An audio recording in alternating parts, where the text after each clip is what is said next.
Hello everyone. तो कैसे हैं आप लोग? I hope you are doing well. तो मेरा नाम है कुंदन कुमार और आप सभी का स्वागत है हमारे यूट्यूब चैनल के ऊपर। अगर आप जीआईबी या फिर डीबीएफ एग्जाम को देने के बारे में सोच रहे हो तो आज की वीडियो आपके लिए काफी ज्यादा इंपॉर्टेंट रहने वाली है, क्योंकि इस वीडियो के अंदर हम एलिजिबिलिटी क्राइटेरिया को डिस्कस करने वाले हैं। जैसे कि इन एग्जाम्स को देने के लिए मिनिमम एजुकेशनल क्वालिफिकेशन क्या होनी चाहिए, कौन यहाँ पर एग्जाम के लिए अप्लाई कर सकता है, कौन एग्जाम के लिए अप्लाई नहीं कर सकता है, और इसके अलावा कुछ और इंपॉर्टेंट इंफॉर्मेशन को भी डिस्कस करेंगे। तो ये वीडियो आपके लिए काफी ज्यादा हेल्पफुल रहने वाली है। आपके जितने भी डाउट्स है ना एलिजिबिलिटी को लेकर, वो सारे डाउट्स जो है इस वीडियो में क्लियर हो जाएंगे। तो इस वीडियो को आपको शुरू से लेकर एंड तक जरूर देखना है।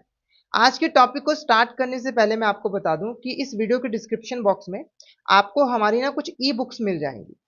जैसे कि पहली ई बुक के अंदर आपको 135 से ज्यादा इंपॉर्टेंट टॉपिक्स मिल जाएंगे। दूसरी ई बुक के अंदर आपको प्रीवियस ईयर क्वेश्चंस मिल जाएंगे सॉल्यूशन के साथ। ठीक है, तो हमारे पास 2023 से लेकर अभी तक के प्रीवियस ईयर क्वेश्चंस अवेलेबल है। उसके बाद जो तीसरी ई बुक है ना, उसके अंदर आपको प्रैक्टिस के लिए 1200 इंपॉर्टेंट एमसीक्यूज जो है वो मिल जाएंगे। और ये जो ई बुक्स हैं ये आपको फ्री ऑफ कॉस्ट मिल जाएंगी। बस आपको लिंक के ऊपर क्लिक करना है, कुछ डिटेल्स डालनी है और आपको ये ई बुक्स जो है वो मिल जाएंगी। ठीक है, अब आज के टॉपिक को स्टार्ट करते हैं। तो शुरुआत हम जीआईबी एग्जाम से करेंगे। तो जीआईबी की फुल फॉर्म है junior associate of the Indian institute of bankers. ये बेसिकली एक फ्लैगशिप सर्टिफिकेशन है जिसको आईआईबीएफ जो है वो ऑफर करता है।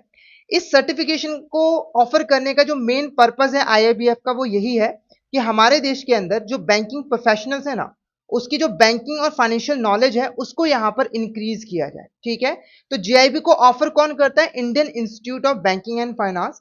एग्जाम का जो मोड रहता है वो ऑनलाइन होता है, कंप्यूटर बेस्ड टेस्ट होता है, यानी कि कंप्यूटर के ऊपर आप यहाँ पर टेस्ट जो है वो देते हो। ठीक है, पेपर कंप्यूटर के ऊपर दिया जाता है। ठीक है, ये जो जीआईबी एग्जाम है वो मेनली बैंकिंग और फाइनेंस प्रोफेशनल्स के लिए डिजाइन किया गया है। यानी कि जो बैंकिंग और फाइनेंस प्रोफेशनल्स है ना, और जो आईआईबीएफ के मेंबर्स हैं, वही यहाँ पर जीआईबी एग्जाम को दे सकते हैं। उसके बाद जीआईबी एग्जाम इतना ज्यादा इंपॉर्टेंट क्यों है, हम जीआईबी एग्जाम की इतनी बात क्यों कर रहे हैं? तो देखो, अगर आप जीआईबी एग्जाम को क्लियर कर लेते हो ना, तो इससे एक तो आपके बैंकिंग की नॉलेज इनहांस होती है, साथ ही साथ ना आपके करियर की भी ग्रोथ होती है और सैलरी इंक्रीमेंट भी होती है। ठीक है, तो इतने सारे बेनिफिट्स आपको मिलते हैं अगर आप जीआईबी एग्जाम को क्लियर कर लेते हो तो।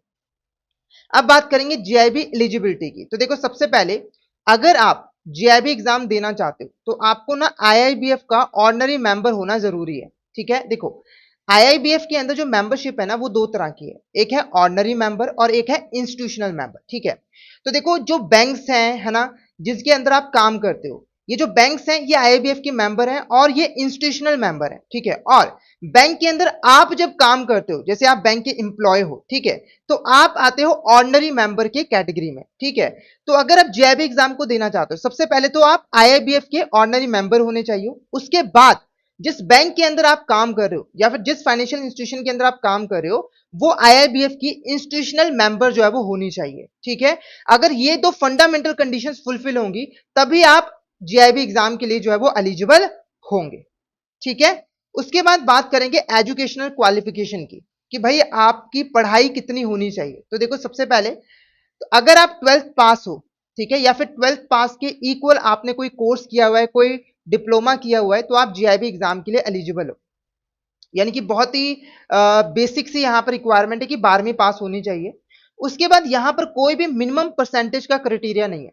जैसे आप जब किसी यूनिवर्सिटी के अंदर दाखिला लेते हो, एडमिशन लेते हो, तो वहां पर होता है ना कि 12वीं में आपके 80% होने चाहिए या 75% होने चाहिए। ठीक है, यहाँ पर ऐसी कोई रिक्वायरमेंट नहीं है।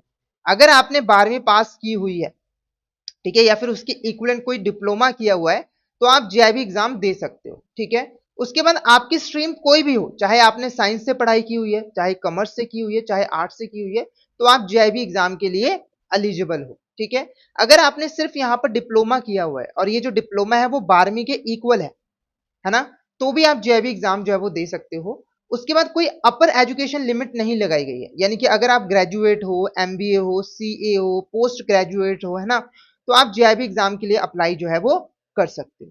ठीक है, हालांकि यहाँ पर एक एक्सेप्शन भी है।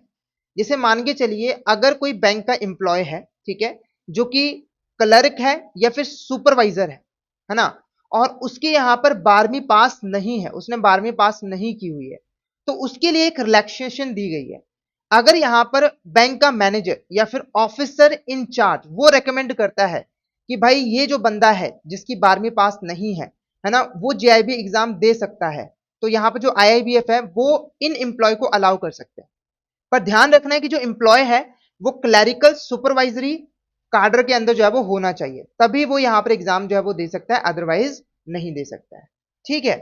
अब ऐसा नहीं है कि हर केस में ये एप्लीकेबल ही होगा, ये जो इंस्टीट्यूशन है उसके डिस्क्रिप्शन के ऊपर जो है वो डिपेंड करता है कि वो क्या चाहती है। ठीक है, जो मैनेजर है वो क्या चाहता है, ऑफिसर इंचार्ज क्या चाहता है। ठीक है, तो आपको क्या याद रखना है, सबसे पहले तो ये कार्डर याद रखना है, उसके बाद कौन रेकमेंड कर सकता है, मैनेजर और ऑफिसर इंचार्ज। ध्यान रखना है कि ये जो मैनेजर और ऑफिसर इंचार्ज है वो उसी बैंक का होना चाहिए जिस बैंक में एम्प्लॉय काम कर रहा है। ठीक है, तो ये यहाँ पर जीआईबी एग्जाम की एलिजिबिलिटी क्राइटेरिया थी। आई होप आपको ये अच्छे तरीके से क्लियर जो है वो हो गया होगा। तो सबसे पहले तो जो फंडामेंटल रिक्वायरमेंट है वो यही है कि आप ऑर्डिनरी मेंबर होने चाहिए आईआईबीएफ के। ठीक है, और जिस बैंक या फाइनेंशियल इंस्टीट्यूशन में आप काम कर रहे हो वो आईआईबीएफ का इंस्टीट्यूशनल मेंबर जो है वो होना चाहिए। ठीक है, उसके बाद एजुकेशन क्वालिफिकेशन। अब बात करेंगे डीवीएफ की। डीवीएफ की फुल फॉर्म क्या है, diploma in banking and finance. ठीक है, तो देखो, अगर मान के चलिए कि आप यहां पर आईआईबीएफ के ऑर्डिनरी मेंबर नहीं हो, ठीक है, या फिर आप जिस बैंक में यहां पर काम कर रहे हो या फाइनेंशियल इंस्टीट्यूशन में आप काम कर रहे हो जैसे कि एनबीएफसी, वो आईआईबीएफ का इंस्टीट्यूशनल मेंबर नहीं है। ठीक है, तो उस केस में आप यहां पर डीवीएफ का एग्जाम जो है वो दे सकते हो, क्योंकि वहां पर आप जेआईबी एग्जाम तो दे नहीं सकते हो, तो आपके लिए डीवीएफ का एग्जाम जो है वो बनाया गया। ठीक है, तो ये क्या है, एक फ्लैगशिप डिप्लोमा है जिसको Indian institute of banking and finance यहां पर ऑफर करता है। और ये जो डिप्लोमा है ये basically non bankers, fresh graduates, individual जो यहाँ पर बैंकिंग और फाइनेंशियल सर्विस सेक्टर के अंदर अपना करियर बनाना चाहते हैं उनके लिए जो है वो डिजाइन किया गया है। ठीक है, तो अगर आप बैंकर नहीं हो तो आप ये एग्जाम जो है वो दे सकते हो। ठीक है, और एक मैं आपको इंटरेस्टिंग बात बताऊं, ये जो जीआईबी एग्जाम है, जीआईबी एग्जाम है और ये जो डीबीएफ का एग्जाम है ये बिल्कुल सेम होता है। यहां तक कि इनका जो पेपर है वो भी यहां पर सेम होता है।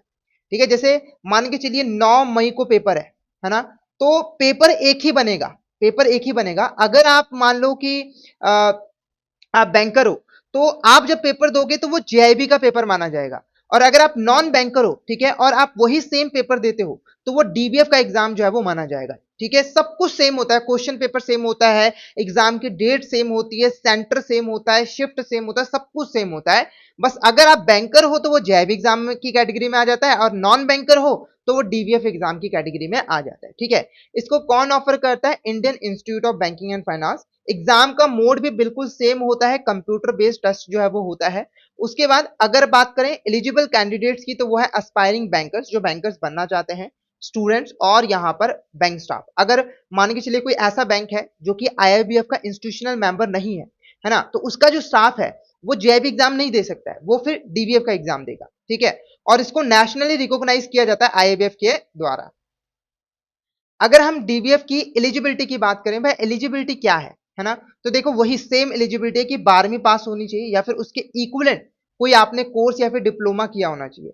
कोई भी यहाँ पर एज लिमिट जो है वो नहीं है, और जीआईबी के एग्जाम में भी कोई भी यहाँ पर एज लिमिट नहीं है। ठीक है, अगर आप 30 साल के हो तो जीआईबी एग्जाम दे सकते हो, अगर आप 50 साल के हो तो भी आप जीआईबी एग्जाम जो है वो दे सकते हो। ठीक है, और जो बोर्ड ऑफ यूनिवर्सिटी है जिसमें से आपने 12वीं पास की है या कोई कोर्स किया है वो रिकॉग्नाइज होना चाहिए। ठीक है, ऐसा नहीं है कि आपने किसी गुमनाम सी यूनिवर्सिटी से जो है वो 12वीं पास कर लिया, ऐसा नहीं होना चाहिए। और आप वर्किंग प्रोफेशनल होने चाहिए किसी भी सेक्टर के अंदर। ठीक है, जैसे अगर आप आईटी सेक्टर के अंदर काम कर रहे हो अभी फिलहाल के लिए और आप बैंकिंग सेक्टर में जाना चाहते हो तो आप ये एग्जाम जो है वो दे सकते हो, बिंदास होकर दे सकते हो, कोई ऐसी रोक टोक जो है वो नहीं है। ठीक है, तो ये यहाँ पर एलिजिबिलिटी क्राइटेरिया था। सबसे पहले हमने जीआईबी की डिस्कस किया, फिर हमने यहाँ पर डीवीएफ का डिस्कस किया। तो आई होप आपके एलिजिबिलिटी से रिलेटेड जितने भी डाउट्स थे वो यहाँ पर अच्छे तरीके से क्लियर जो है वो हो गए होंगे। ठीक है, अगर आपका फिर भी कोई डाउट रह जाता है तो आप कमेंट बॉक्स में मैसेज करके जो है वो बता सकते हो। ठीक है, अब मैं आपको बता दूं कि अगर आप जेआईबी एग्जाम की प्रिपरेशन अच्छे तरीके से करना चाहते हो तो आप हमारे कोर्स में जो है वो एनरोल कर सकते हो। ठीक है, कोर्स में एनरोल करने के लिए आपको हमारी वेबसाइट के ऊपर आना है edutap.in के ऊपर। ठीक है, वहां पर कोर्सेज वाले सेक्शन के ऊपर क्लिक करना है, फिर आपको जीआईबी कोर्सेज के ऊपर जाना है। ठीक है, और जैसे ही आप जीआईबी कोर्सेज के ऊपर क्लिक करोगे आपको हमारे जीआईबी के सारे कोर्सेज यहाँ पर दिखने लग जाएंगे। ठीक है, तो हम बात करेंगे यहाँ पर मास्टर कोर्स की। ठीक है, तो अगर आप डिटेल्ड में बिल्कुल बेसिक से जीआईबी एग्जाम की प्रिपरेशन करना चाहते हो, ठीक है, तो ये जो मास्टर कोर्स है ये आपके लिए बेस्ट कोर्स जो है वो रहेगा। इसके पीछे का रीजन क्या है? देखो, सबसे पहले कॉन्सेप्ट क्लैरिटी के लिए आपको कॉन्सेप्ट क्लासेस मिल जाती हैं रिकॉर्डेड फॉर्म में, जिसको आप जितनी मर्जी बार चाहो देख सकते हो, ठीक है। उसके बाद आपको यहाँ पर लाइव क्लासेस भी मिल जाते हैं, जैसे कि हमारा जो लाइव क्रैश कोर्स होता है या फिर सुपर क्रैश कोर्स की क्लासेस होती हैं वो लाइव होती हैं, ठीक है। तो उसका एक्सेस भी आपको ऑटोमेटिकली इस कोर्स के अंदर जो है वो मिल जाता है, ठीक है। उसके बाद क्लासेस को देखने के बाद रिवीजन करने के लिए आपको कॉन्सेप्ट नोट्स मिल जाते हैं, ठीक है। और प्रैक्टिस करने के लिए सोल्ड प्रीवियस ईयर क्वेश्चंस मिल जाते हैं, चैप्टर वाइज मॉक टेस्ट मिल जाते हैं और फुल लेंथ मॉक टेस्ट जो है वो मिल जाते हैं। यानी कि इस कोर्स के अंदर वो सारी चीजें हैं जो आपको जेआईबी एग्जाम को प्रिपेयर करने के लिए चाहिए। कॉन्सेप्ट क्लैरिटी के लिए कॉन्सेप्ट क्लासेस, ठीक है, रिवीजन के लिए कॉन्सेप्ट नोट्स, प्रैक्टिस के लिए क्वेश्चंस, ठीक है। तो जल्दी से हमारे कोर्स में जो है वो एनरोल कर लीजिए। अगर आप किसी इंडिविजुअल कंपोनेंट की प्रिपरेशन करना चाहते हो, जैसे कि IIP, Indian economy, Indian financial system की, तो उसका भी मास्टर कोर्स अवेलेबल है, ठीक है। ऐसे ही पीपीपी का भी मास्टर कोर्स अवेलेबल है हमारे पास, एएफएम का भी मास्टर कोर्स अवेलेबल है और आरबीडब्ल्यूएम का भी मास्टर कोर्स अवेलेबल है। और इसके अंदर भी आपको सेम चीजें जो है वो मिलती है। जो मास्टर कोर्स है उसके अंदर आपको चारों कंपोनेंट्स के कॉन्सेप्ट क्लासेस, लाइव क्लासेस मिल जाते हैं, और इंडिविजुअल मास्टर कोर्स के अंदर आपको सिर्फ एक सिंगल कंपोनेंट के कॉन्सेप्ट क्लासेस, लाइव क्लासेस वगैरह जो है वो मिलते हैं। जैसे कि पीपीपी है तो वहां पर आपको पीपीपी के ही कॉन्सेप्ट क्लासेस, कॉन्सेप्ट नोट्स और प्रीवियस ईयर क्वेश्चंस, ठीक है, और चैप्टर वाइज मॉक टेस्ट वगैरह जो है वो मिलेंगे, ठीक है। तो हमारा कोर्स आपके लिए बेस्ट कोर्स रहेगा, तो जल्दी से हमारे कोर्स में जो है वो एनरोल कर लीजिए, ठीक है। तो आज का जो क्लास है ना, वो हम यहीं पे एंड करते हैं। आई होप आज का टॉपिक आपको अच्छे तरीके से क्लियर हो गया होगा। सारे के सारे एलिजिबिलिटी क्राइटेरिया से रिलेटेड आपके जो डाउट्स हैं वो क्लियर जो है वो हो गए होंगे, ठीक है। अगर आपको आज की वीडियो अच्छी लगी हो, वीडियो को लाइक कर देना, शेयर कर देना अपने फ्रेंड्स एंड कलीग्स के साथ, ताकि वो भी इस वीडियो का बेनिफिट जो है वो ले सके। तो आज की वीडियो हम यहीं पे एंड करते हैं। आज के लिए इतना ही, मिलते हैं नेक्स्ट वीडियो के अंदर। Thank you so much everyone.